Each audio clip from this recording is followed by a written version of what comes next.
ദുർഗാഷ്ടമി പൊതു അവധിയായി പ്രഖ്യാപിച്ച സംസ്ഥാന സർക്കാർ ഹൈന്ദവ സംഘടനകളുടെ ആവശ്യത്തെ തുടർന്നാണ് ചൊവ്വാഴ്ച കൂടി അവധി പ്രഖ്യാപിച്ചത്. നിയമസഭാ സമ്മേളനം നടക്കുന്നതിനാൽ സഭയിലെ ജീവനക്കാർക്ക് അവധിയുണ്ടാകില്ല. സാധാരണഗതിയിൽ നവരാത്രി ഉത്സവത്തിന് മഹാനവമി, വിജയദശമി ദിനങ്ങളിലാണ് അവധി നൽകിയിരുന്നത്. എന്നാൽ ഇത്തവണ അതിൽ മാറ്റമുണ്ടായിരിക്കുന്നു. പതിവിന് വിപരീതമായി ദുർഗാഷ്ടമി ദിവസമായ സെപ്റ്റംബർ 30 ചൊവ്വാഴ്ച കൂടി അവധിയാക്കി പൊതുഭരണ വകുപ്പ് ഉത്തരവിറക്കി.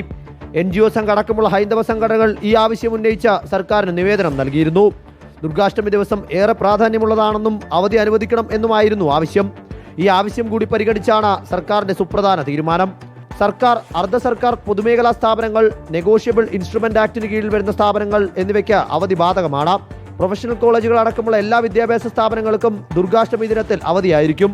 എന്നാൽ നിയമസഭാ സമ്മേളനം നടക്കുന്നതിനാൽ സഭയിലെ ചുമതല വഹിക്കുന്ന ജീവനക്കാർ ജോലിക്കെത്തണം. റിപ്പോർട്ടർ, തിരുവനന്തപുരം.